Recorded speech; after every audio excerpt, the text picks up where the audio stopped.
morning, Major General Mel Spiese. What a background. 37 years with the Marine Corps, retired now. Earned a BS degree in civil engineering in 1976. 3 decades of military service. He's going to bring that to bear this morning. Received 3 Legion of Merit Awards, 3 Navy and Marine Corps commendations. It's certainly my pleasure and honor to introduce General Mel Spiese.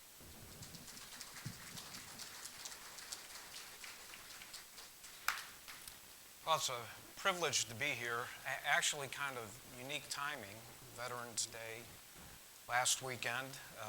Last week, the Marine Corps also celebrated its 240th anniversary. So this has been on my mind a little bit, and I've had a chance to do some speaking over the last couple of weeks. Mary invited me with the topic of what the private sector might be able to learn from the military. And it's a topic I'm paying attention to right now, and something that I think is sorely needed in our country today. As Larry said, I spent 3.5 decades on active duty in the Marine Corps, and leadership is my life. It was my practice for 37 years. But I also have a little bit of a unique background. A little bit atypically in the business, I spent a lot of time in training and education assignments. 12 of my last 16 years were all in formal training and education positions inside of the Marine Corps, to include commanding Marine Corps Training and Education Command.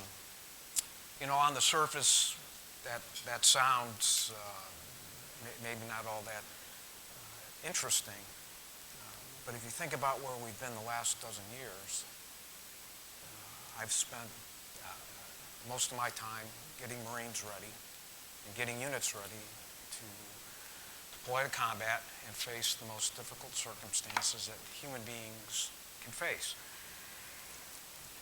In addition to some of the major duties of getting units and Marines ready to go into combat, I really spent a lot of my personal time and attention on leader development and leadership development, restructuring officer professional military education, completely restructured our enlisted professional military education. I implemented values-based training in our entry-level training pipeline and started building values-based leadership as our leadership development program inside of our education process. So this has been my life, my practice, and I think it's something worth paying attention to. I was in my office about 2 years ago, and the phone rang. Picked up my cell phone, and it was a number I didn't recognize. It was the end of the day. I was closing out with the aide, so I simply ignored it, put it down, and finished up. And as I was leaving, when I picked up the phone, I noticed there was a voicemail. So I answered the voicemail. It was my son. I had forgotten that he had deployed to Afghanistan 2 weeks prior, and I committed the cardinal sin of a parent. Always answer the phone, especially if you don't know the number, right? Who knows the area code for Helmand Province? So I was pretty lucky. He called about 15 minutes later as I was driving home, and I was able to pull off on the side of the road. He was calling to tell me about his first firefight. He was a rifle platoon commander. He was in the advanced party of his battalion. He got independent battle space. So he had an area where he was going to be responsible for 6 villages, and he was there about a month early, getting a feel for the terrain, for the ground, and the dynamics of the environment he was going to be responsible for. So he had been to 5 of the villages. 1 village they had not yet gotten to. So the platoon commander he was taking over from arranged a patrol. They were heading out that morning to that village, and they were ambushed. And as he talked me through the process, the squad leader right away got on the radio. He was trying to dial up some supporting arms. And then he said the most remarkable thing to me. Dad, the fire team leaders took over the fight. two corporals and a lance corporal got together, came up with a hasty plan, and then led their Marines assaulting through the ambush. That's not all that unusual. Here is what is a little bit unusual. In less than a week, they were going to get on an airplane and come back to the United States. They never hesitated to do their duty. And the reality is they had a choice, and they chose their duty. So I thought about that a lot, even though it was my profession. We spent some time talking when he came back. I mean, who were these guys? They were in their first enlistment. This was their first combat deployment. They weren't professionals or career Marines. They were a group of ordinary Marines who were well trained, but we didn't necessarily recruit them to be leaders. We built them to be leaders. And it really is the hallmark of an institution that, frankly, has had unmatched success in history, where we take ordinary people and build them into people who do extraordinary things. So that's what the Marine Corps does. The Marine Corps turns every Marine into a leader. We do that through individual development, building the characteristics of the leader that are embodied in the institution. We don't separate the two. They're synonymous. They're one and the same. So it's a part of the makeup of a Marine. We design it in, and we start that from the beginning of the process, even while a young man or young lady is coming in to be a follower. Chris Lowney wrote a tremendous book, Heroic Leadership. I don't typically hawk books, but that book was so good. I brought him to Quantico to spend some time with us looking at how we develop and teach our second lieutenants to get a grasp of his sense of things. It was a profound book for us. I made all the leaders in Training and Education Command read it. Heroic Leadership. He comes up with a couple of thoughts that he articulated well that are intuitive in how we do business, but I thought his articulation of them was worth paying attention to. We are all leaders. We are leading all the time, well or poorly. Leadership springs from within. It is about who I am, even more than what I do. Leadership isn't an act, it's a way of life. It is a life. And it's an ongoing process. It never ends. And as I read that, and I thought about how we did business, nothing could be truer. John Katzenbach, a published author, he was a director at McKinsey, led a 3-year study with McKinsey and the corporate directors board, the conference board on top businesses in the world, looking at engaged workforces, energized workforces, and they included the Marines. And a conclusion, in his opinion, is that the best leadership development process in the world is in the U.S. Marine Corps. In their construct of mission, values, and pride, he said the Marines have mastered that, and it hinges on collective pride, mutual trust, and that's iconic in our institution.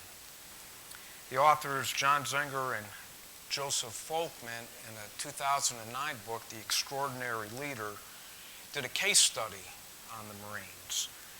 And they found that the Marine Corps had some very powerful leader development practices through its long experience in leader development. Most significantly, they found that as an institution, the Marines don't simply just believe leaders can be made, but they structure their personnel development, talent management, if you will, around that belief. So even understanding that there are some distinctions and differences between the military and the private sector, both of those cases present the construct of applicability in aspects of characteristics, although maybe not necessarily process. So great work environments are based on how workers relate to each other and how they view each other in relationship to their organization. I mean, we're in the business of building teams that function together, respect each other, and strive for organizational success. So a little bit of my story. I lived an unremarkable life. You might find that a little bit interesting for an infantry major general in the Marines. But as I grew up, that was nothing of who I was. I lived a life that reinforced and comforted mediocrity, a life that stopped at obstacles, found an excuse, and turned away. I was, for the most part, a spectator rather than an actor. And frankly, I understood that. I was disappointed in myself, but I didn't understand how to lift myself out of that. 1972, I went down to Champaign, Illinois, and was a part of the Naval ROTC program. Pretty interesting. I couldn't get in the program today. In 1972, the world was a bit different, and people were happy to get just about anybody who showed up. So the door was open for me. Within that, I found a purpose in life. But the interesting thing, it was a purpose that had to be earned. It was not one that was going to be given. If you've ever seen the billboard of the Marines, the staff non-commissioned officer sword, earned, not given. And that was presented to me, and it was a pathway of being a leader. A Marine officer is not about being average, being unremarkable, or being a disappointment. So I embraced that practice of leading, and I found myself within it. It was life-changing for me. It took me from unremarkable to the rank of Major General in, I would offer, the most iconic military institution in the world. It's life-changing for others as well. Not simply what I've seen in my experience, but being a part of that delivery in that process of changing other people's lives and making it happen as a functional part of daily existence inside of our institution. And the Marine Corps leaves no one behind. Every Marine is a part of this process. You just never know where the next hero will come from. And frankly, everyone needs to be committed to that. So, where am I today? This is my mission, trying to bring this to others, to get people to see, to understand, maybe grasp, and embrace. I know this to be truth, not my truth, but the truth of an institution that's 250 years old and does pretty good for itself. I think if understood, adopted, and applied, it cannot help but bring success to anybody in any environment where you're dealing with other human beings. So I'm not here to convince you about military methodologies. That's a big thing today. You see a lot of military speakers coming in and trying to talk about time-sensitive targeting and things like that in the business world. I'm not taking that approach. I think this is about personal and individual character development. This is going much deeper. These are the things that emanate from within an individual and become a way of life. And I would offer to you a very high life. So this is about practices and behaviors, living out qualities that come from values and culture, and we create a culture of values. Leadership based on values that embrace people and draws the best out of them. So the approach. The Marines, as I mentioned, they can turn anybody into a leader. The institution is committed to doing that. So we have grasped a bunch of qualities that we instill in individuals and we codify them. The codification allows for certain aspects of standardization and instruction and frames some consistency in the development of people. But I think far more importantly, it becomes a means of communications and understanding between individuals, and they help form the bond of understanding and behavior between individuals and the relationship to the institution. There is a deliberate, immersive process of instruction, but it really goes beyond that.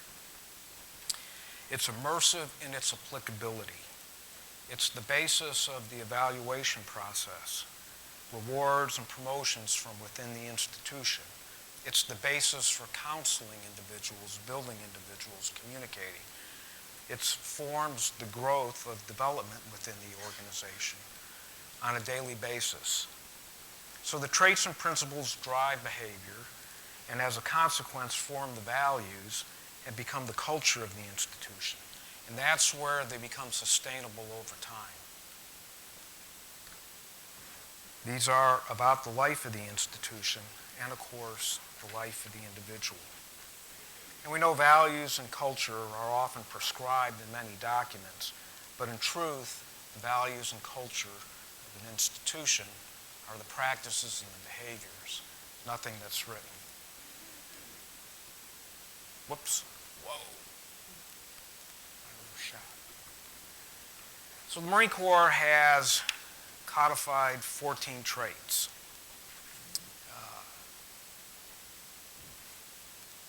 We've developed definitions for each, pretty much self-explanatory. You can go to a variety of different sources, and there are countless different packages of leadership qualities that various individuals and organizations have picked. These are the 14 the Marine Corps has chosen, and they've codified. Some of them are pretty self-evident. You can see that right at the top. I would also, though, offer that some of them may surprise you.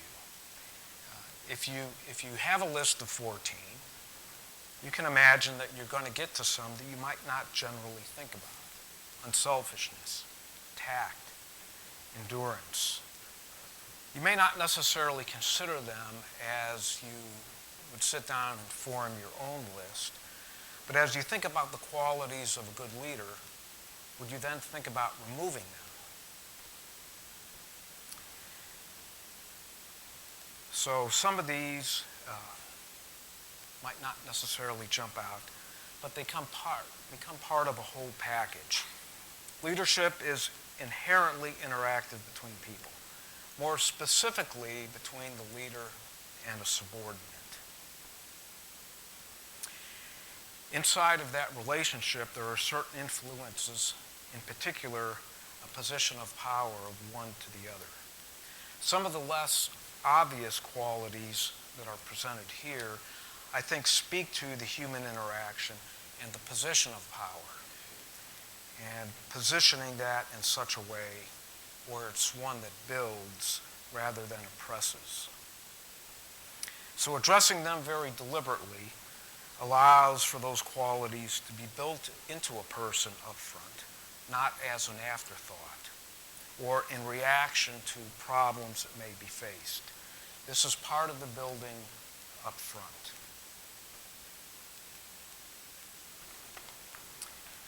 The Marine Corps has gone a step further beyond just traits. They've also codified a list of principles. What we've gone are beyond just a number of particular qualities, but we've also codified practices of leaders. Like the traits, some of them are pretty obvious, maybe some of them less so. Some pertain to the individual leader themselves, their responsibilities to themselves and for themselves. And some of these pertain to the leader's relationship to those being led.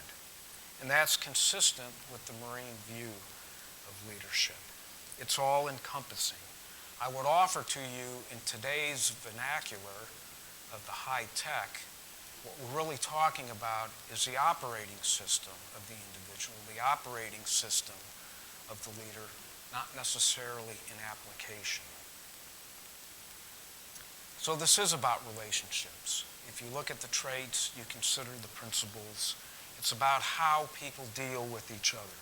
So the institution has deconstructed those relationships and then laid out the foundations of them in a way that ground individuals as well as grounding the organization. I would offer to you that the most significant aspect of all of these is that they are common to the institution and in the development of all our individuals. I think you can see that with them being presented and reinforced, you couple that with some pretty solid skill training, you can take young people without any formal development as leaders, and you can grow them into leaders, capable of assuming life and death responsibility over others, just as the case in the anecdote I spoke about with my son. So how does this apply? I would suggest to you that character matters. And I offer that as a statement of fact, not opinion. I come from a place of accountability. I come from a life of accountability. It's what I know. Volkswagen, General Motors, they stand out right now, don't they? Damage to the brand, the reputation, to people involved in the business. If you go to the GM website, you'll see that their actions are guided by values. That's a true statement, isn't it? What are the values of GM? We know what their values are in the stories about the ignition systems that were faulty, that they knew about, and people died. Interesting. Volkswagen's website speaks to integrity. It is more than just a word. For them, it's a daily practice. When they identify the word trust, they state their employees comply with all policies, laws, and ethical professional codes. Okay, who in this room believes that? Right? As I was reading those, knowing the stories that have come out on GM and Volkswagen, what was going through your mind? I mean, when I went to their website, I found it repulsive. They're liars. They're liars to the point where they're not simply deceiving people, but again, in the case of GM, Ford, Pinto, people lost their lives. What's important to the organization? The credibility of the people involved. The CEO of GM comes on the news, sits in front of Congress, VW. How do you respond to that?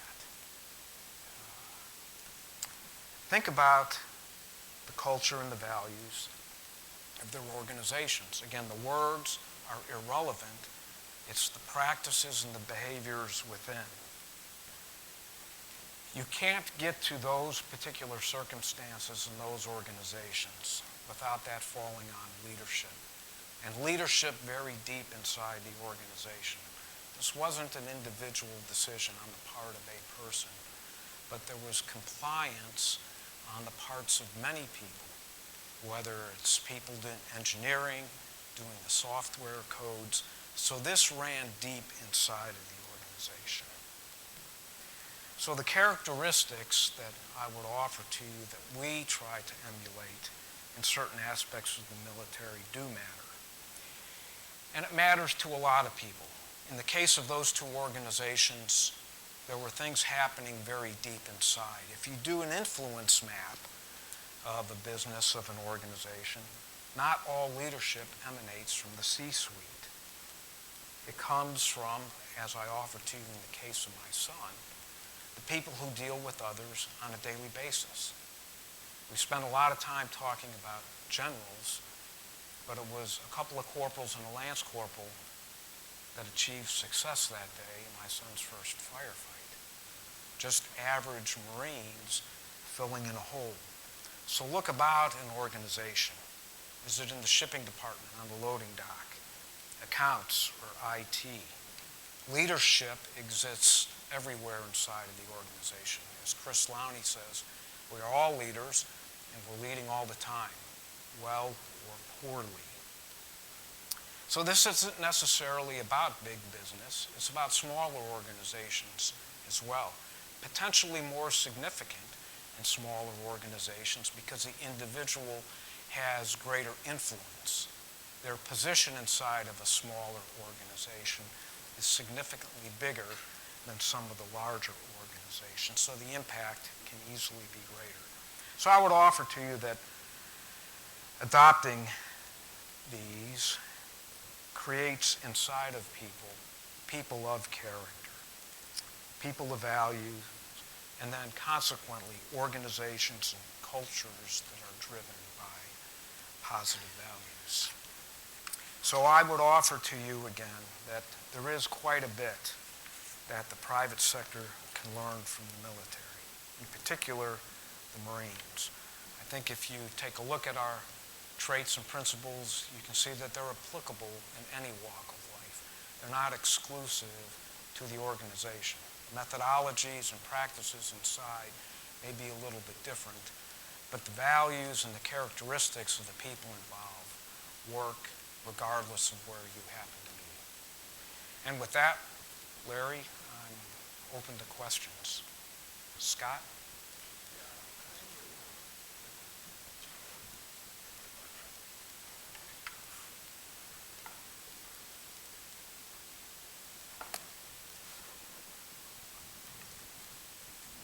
So I'm looking at these leadership traits, and I certainly couldn't argue with any of them. It's just curious to me is how does the Marines train people to be courageous and decisive and take initiative? And a lot of these traits are not traits that you find in the typical person, but the Marines obviously train the Marines to have these traits. So pick any one of these that are not common to most people, like being courageous or decisive or take initiative or have integrity. And how does the Marine Corps train people to have these traits? First off, I would offer it's more than just simple training. It is the expectation of the institution. So as an individual makes a decision to be a Marine, then everything that comes with it, and this is part of the package. So it is modeled, it's on display. One of the unique things we have in the military is we own the time of the individual. So that is a luxury, but I would also tell you the Marine Corps takes more time in entry-level training than the other services. Boot camp in the Army, the Air Force, and the Navy is 9 weeks long. In the Marine Corps, it's 13 weeks long. In addition to boot camp, every single Marine goes to the School of Infantry, infantrymen for 8 weeks. Every other Marine, cooks, bakers, and F-35 jet engine mechanics for another month of combat skills training.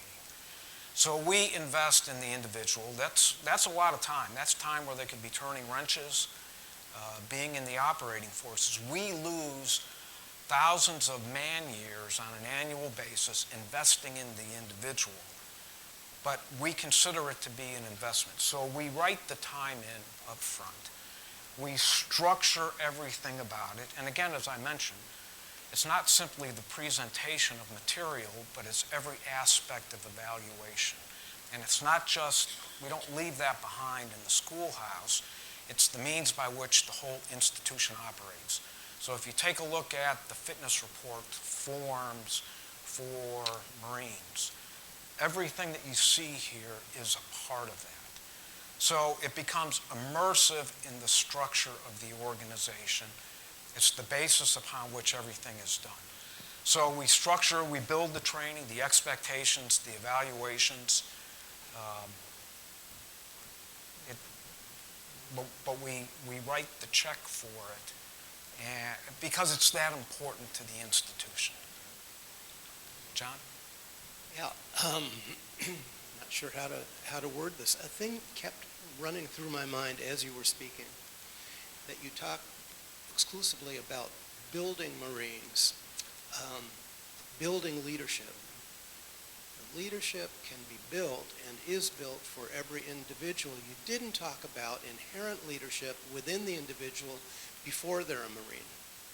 So, for example, in the case of your son's firefight with the 3 relatively low-ranking individuals, weren't they leaders inherently within themselves, or is it entirely what somebody else placed within them? It sounds a little robotic in that way. We certainly screen and look for leadership in officers because that's an expectation up front. we desire that in everybody, but we don't necessarily recruit to that. So I would offer to you, in my case, I was anything but a leader when I showed up. So it is, I guess, about building, but it's also drawing out innate qualities. Not everybody makes it, clearly. And we have those who don't succeed, who fail, who are incapable of embracing these or demonstrating those. So clearly, you've got to be able to anchor this on something. We make certain assumptions that people show up with things, and we look for that in individuals that we can then build upon. And if we see that it can't be done, then they can't be a Marine. But we don't necessarily, under all circumstances, seek to find the natural-born leader. Again, institutionally, we believe that we can draw that out of an individual, and we can equip an individual based on what are generally human nature qualities we think we can highlight, emphasize, and amplify in the life of the individual.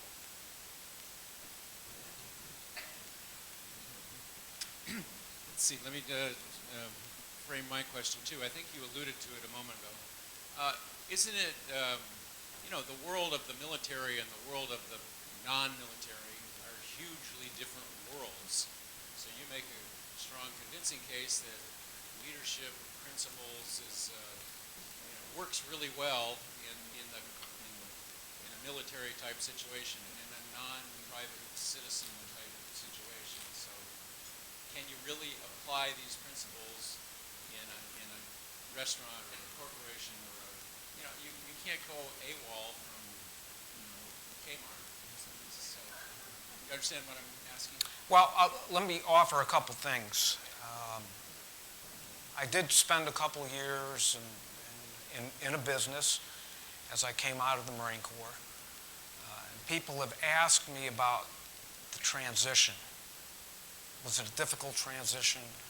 I came from a place where, gosh, you bark an order and 55,000 people respond instantaneously. It was remarkably easy. The company I was in was built on relationships and people. I came from a place of relationships and people. Again, those young guys had a choice that day in that firefight. They could have chosen to walk away from the ambush. They didn't have to go forward.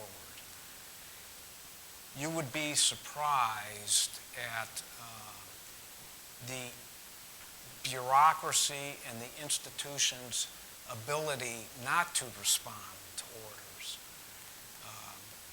It's anything but that. Look, my son saw his company commander about every 10 days. When he got into his first firefight as a leader, he wasn't looking for somebody to tell him what to do. The expectation was he would know what to do and respond within that. I mean, we come from a place that empowers. Now, if you have an organization that doesn't empower, if you have an organization that doesn't appreciate initiative, if you have an organization that is centrally controlled and you don't want people displaying initiative, these things don't apply.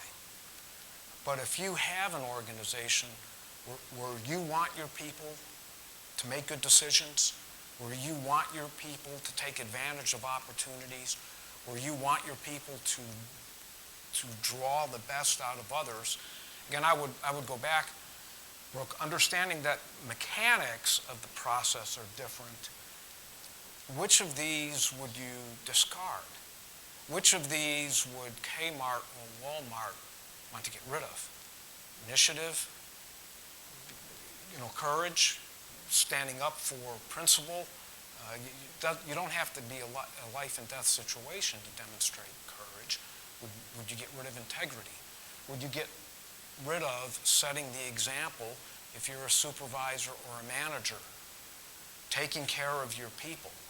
So again, I would suggest you're exactly right about the mechanics of the process, although you would be remarkably surprised. I would submit to you, the company I came from, was less empowering, less encouraging of people acting and functioning than my time in the Marine Corps. Quite the opposite. I mean, we were in a place where people have to, police officers, got to make the decision. They can't wait for the desk sergeant. They've got to act on their own. So I think we see this in many, many walks of life. So one of the challenges is in the construct, thinking of the mechanics, I would suggest not so much the mechanics, but the characteristics that we're looking to instill and encourage. And if an organization doesn't reward, doesn't incentivize, doesn't encourage, they'll never get that out of people either. Again, it's easy to crush creativity and innovation, despite what you say. Yes, ma'am. Well, I'm coming from sort of a psychotherapeutic, philosophical, metaphysical position. Whoa. I'm an infantryman. Monosyllabic, please. So what I'm hearing, and I just want to bounce it off of you, is it seems to me that what I've picked up from this is that, I mean, I believe that probably what we're looking at here is, if you look from the evolutionary process, that we're all working towards this kind of a being, to become. This is a high level of being.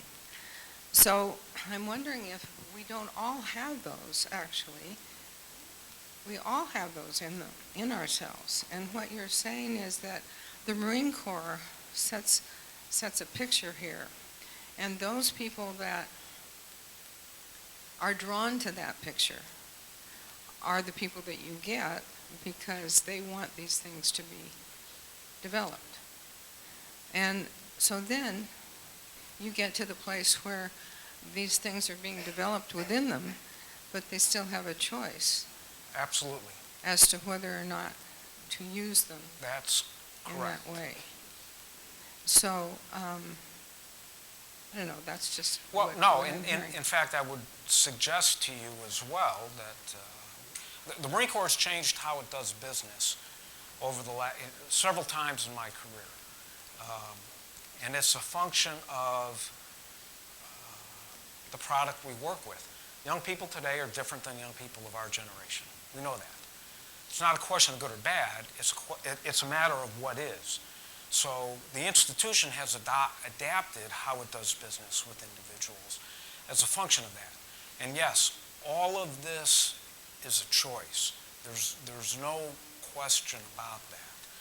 But it's also an environment where it's presented, it's expected, it's supported, it's reinforced. And if the choice is made not to embrace, then the person has to leave. And I've been in that as well. I changed how we did leadership. I ran our professional military education school for captains. And I dramatically threw out the leadership program, restructured it entirely, start to finish. The reason why I did that is I was not convinced that our young officers embraced the Marine Corps' core values. And I was not convinced of that because of the culture they came from. And many of the things that we lay out as expectations are foreign to a lot of people because it's not a requirement in their life. Going through school, what's reinforced in places like that.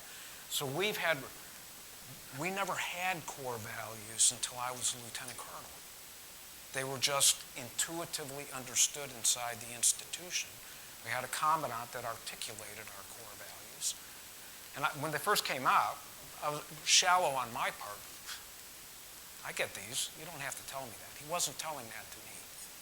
He was telling that to the young people coming up today, where our core values of honor, courage, and commitment were not necessarily something we could assume.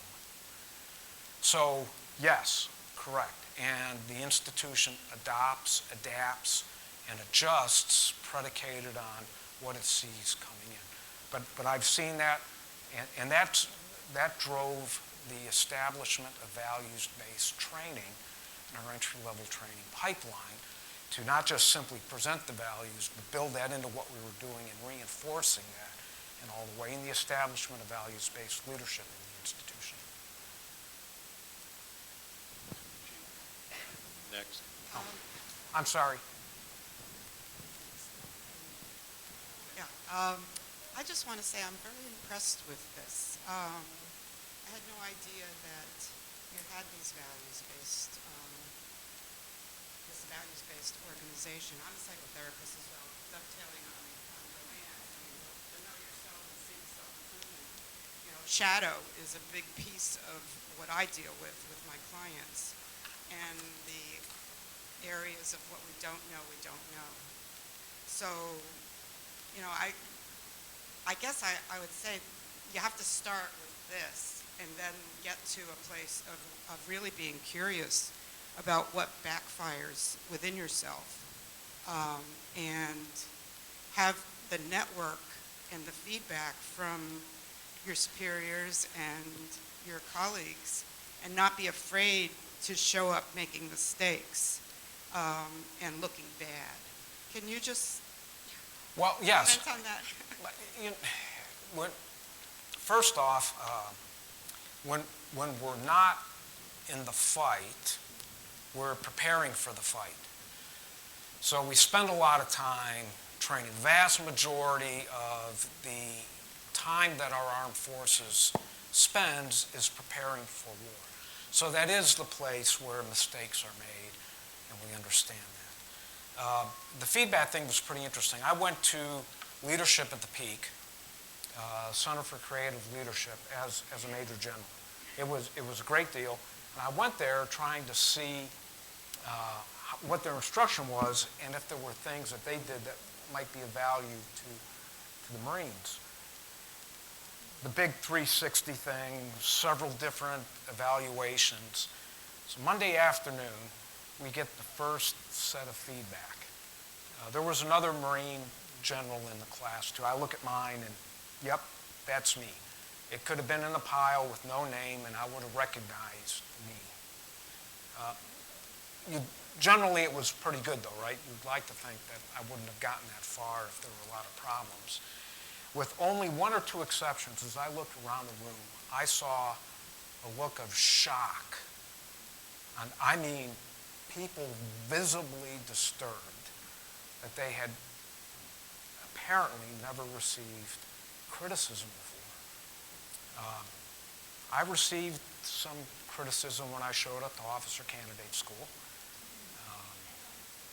And I had been getting feedback all the way along. That is part of the institution. And this is the basis upon which we have our communications, again, codified, understood, and it's an environment. It is an up or out organization. If you don't get promoted to major, you have to leave the Marine Corps. We don't have career captains. We don't have career sergeants. So it's all about moving people along, but you're leveraging that experience as you give people more and more responsibility. So it is an organization that is built on progression all the way along, some of it formal, much of it informal, although structured. The evaluation process, the personnel evaluation system, the PES, is formalized. And in fact, if leaders don't do their duty as part of that, there's problems. So the system is designed to reinforce that. And it starts right from the beginning. Yes? My question is, there's been much written about the culture of Nordstrom department store versus Kmart or Walmart. What's one thing that Nordstrom does that others don't?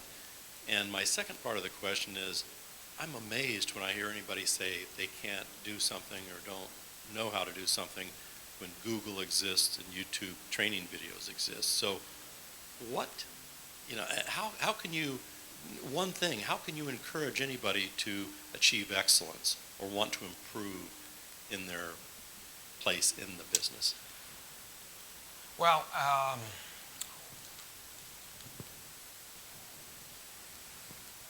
there's some psychotherapy in that, I would suggest. The want to improve. Again, if the organization, some people are just going to be happy where they are. And I would offer to you that's probably okay, but you still want them to be the best they can be. And it's a rare case where a human being doesn't touch another human being.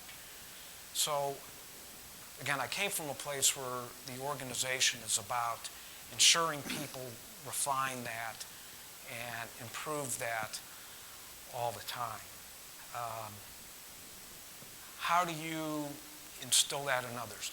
I would offer to you, there is the organization, but the organization is people, right? The Marine Corps has the Marine Corps emblem. We've got our traditions. We got our uniforms. But there's a person within that. So I come from a place where everything is about leadership. So it's the example that is set at every tier, inspiring, encouraging, cajoling, kicking people along as necessary, as a function of the institution moving forward. The Marines are different than the other services. I talked about we spend a little bit more time. There is a philosophical difference as well. The Marine Corps is a corps of Marines. The implication is you have to earn the title Marine in order to be invited into the organization. So there is an identity. In fact, it was interesting. I was on a trip in Washington when I was at the School of Advanced Military Studies, an Army school, had a chance to spend time with the head of the Army's congressional liaison and talked about the difference between members of Congress who were Marines and members of Congress who did their time. Ron Dellums, very liberal, always voted for the Marines. Ron Dellums was a Marine. It wasn't mechanical. We had to convince him to vote for the budget, for the new aircraft, for the new, and generally we had to tell him about how great it was in humanitarian disasters, and we could bring great relief to people in that mission set. But Ron Dellums was an American Marine. So there was this identity thing. I would submit to you, people at Google have an identity, as opposed to many other companies where people just go to work. So I think there are Nordstrom and Kmart. I think you can set those conditions, but it's people inside of the institution, but it's also the organization and the institution doing the reinforcement. If you don't incentivize, if you don't reward, if you don't promote people according to what you say the values are in the organization, you've really redefined the values of the organization. But it is about people. So what's the conversation inside the board meetings, the staff meetings? What Volkswagen and General Motors? Can you imagine what those conversations were like when those decisions were being made? Jane. First of all, I want to acknowledge you for encoding all this. And I imagine, because I think it's true of all of us, that there's been an evolving sense of principles over the last 50 years. I dated a Marine. And Excellent. And he was all... I wouldn't let my daughter do that, though. He was all of these things. It was amazing. And a friend of his is Jim Webb, who I believe is a Marine running for president. I don't know if he still is, but my question is, you take these young men and, they have testosterone and men get into scuffles with each other. I mean, we're all defensive and, but here they are young. So how do you deal with verbal banter that goes a little bit farther and you know, that young man thing? Well, it's a pretty tough business, and life in the barracks is, you know, we're operating at a base level. And I would submit to you, it's not just the young men, it's young women too. Got my daughter was a combat engineer, Naval Academy graduate, combat engineer in Iraq on the roads before the surge. Our women are pretty tough too. Well, there is an obvious balance, and that's part of the judgment being exercised by leaders. I mean, we are encouraging aspects of aggressiveness and toughness. But we also build that around a bond. And the bond is to each other and the institution is a function of earning the title. I will tell you that probably the most disturbing thing we have going on today right now, it's one that concerned me and still concerns me, is the business of sexual assault. Right? We know that to be problematic. Let me offer you a couple of things. Anything you see taking place in the armed forces as it relates to the behavior of people, it's not a military issue. It's societal. Right? Everybody's losing their minds over suicides in the military. We know there is no link whatsoever, zero, none, between combat and suicide, between deployments and suicide. A young person today is just as likely to kill themselves in the armed forces who has never, ever gotten out of the training pipeline as somebody who's been to combat 3 or 4 times. It's exactly the truth. This is cultural in nature. It's coming from our young people who consider suicide an option when they run into burbs. So the sexual assault thing, there are some unique things. Females who join the service have had bad experiences in their life at higher percentages than the normal population. So we can probably conclude certain things. Some of these young ladies are looking for something in life. They're leaving something behind. There is a behavioral dimension to this. You can't blame it all on the female who puts herself in a bad situation, but the female who puts herself in a bad situation creates a condition that's a little bit problematic. My focus is, as I deal with it, it's Marines dealing with Marines and respecting each other. So this is a part of how we do business, is ensuring that as we encourage certain behaviors, it's done in a construct of respect and structure that channels it to the right things. Okay, Larry is giving me the hook.